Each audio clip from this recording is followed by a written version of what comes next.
Hello, this child in front of you is here to help you understand, and I'm going to make it plain for you. I'm not going to use any alien tongue or use any confusing words or distort any meanings for you.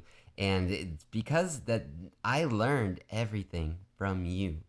I learned it all from you. You need no interpreter for me. You never have needed an interpreter for me because I know everything from you and I'm just your reminder. You already know all of this stuff. You already know all of this stuff. I'm just reminding you of reality, of what's real, and it's only God. And so we need a mind of innocence up here.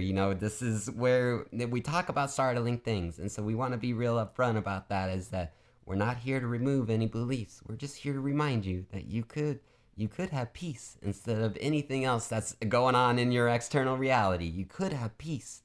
And so we undo our illusions, and what is the opposite of an illusion? Some of us think it's disillusionment, where I don't want to be a part of anything. And sometimes I get called, disillusioned and all that other stuff. But the opposite of illusions is just truth. Truth, right? Because an illusion is not real. And so when we're going back inwards, we want to find truth. And so our illusions are coming from our thoughts because we have a belief that our thoughts can exit our minds, that our thoughts can exit our minds and become real, right? And so this is insanity. Your thoughts cannot exit your mind. There's no thought that you could have, that could become real in your reality unless you're searching for it. And so your thoughts will lead you into what you are really searching for. Your thoughts are guiding you. And so we can discuss this further because we have a voice inside of us that is having to describe our vision to us.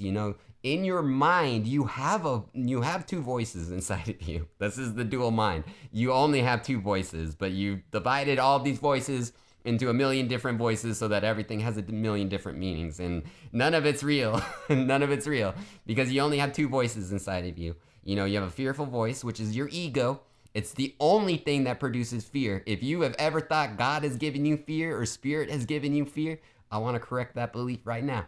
Spirit's keeping you safe and keeping you out of fear, because fear is the thing that we don't want, right? I laugh at this stuff because it's like we have to be reminded that we don't want fear. We don't want fear. We don't want to witness people doing bad stuff to each other. We don't want to witness people hurting themselves. We don't want to witness being mean to other people. We don't want this stuff. That's a stark reminder. You don't want to see this stuff. And so when you're giving your attention to, with your ego, that's explaining all this stuff in front of you and giving you the meaning, and it's really creating this stuff for you. Your interpreter is messed up.